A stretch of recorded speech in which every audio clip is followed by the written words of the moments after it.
isku day inaad dhamaystirato clipkan waxyaalo muhiim ah oo Xamida Company ku saabsan ayaan kugula wadaagi doonaa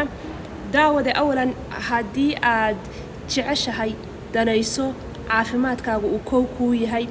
alaabteenu markasta markaan soo saarayno xooga waxaanu saarnaa caafimaadka inay u wanaagsan yihiin xooga ma saarno ma ku cadaynaysaa xooga ma saarno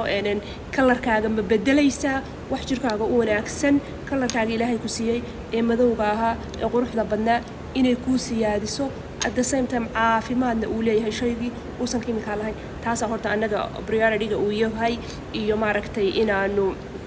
waxa ugu horeeyaan xooga saarnaa aan ka dhignaa secondly customer-ka quruxda badan kuwa soo telefoonka halka inaad ka soo qorataan kaliya soo qora salaamu calaykum WhatsApp-ka iyo meel kastaba salaamu calaykum kaliya markaad soo qorto kaliya waxa ku soo sameyn kara anigana inaan ku soo qoro wa calaykum assalaam okay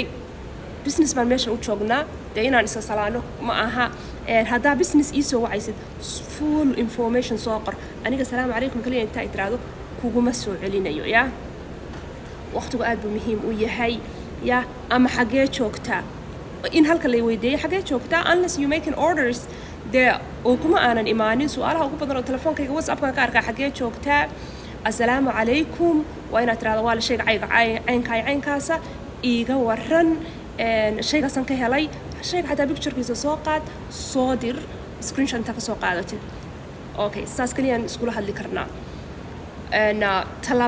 saddexaad haddaad tahay reer Arizona reer Boston Minneapolis meelo badan oo ka mid ah dukaamadan aad ka kala heli doontaan Blue Hill Market reer Boston Levis Store Atlanta Georgia haddaad tahay Minneapolis Mini Market oo Sierra ku yaala dukaanka e-building ku yaala third floor University Global Store oo ku yaala St. Paul Minnesota Phoenix Arizona alaabteena meelahaas oo dhan baad ka heli doontaan hadda inta maskaxdayda ku jirta snapkayga imow addresska iyo waxoo dhan halkaas baan geliyaa telefoonada marka halka soo geliyo TikTok waan ugu dhigtaa saas baan isku ognaa insha Allah haddii aad danayso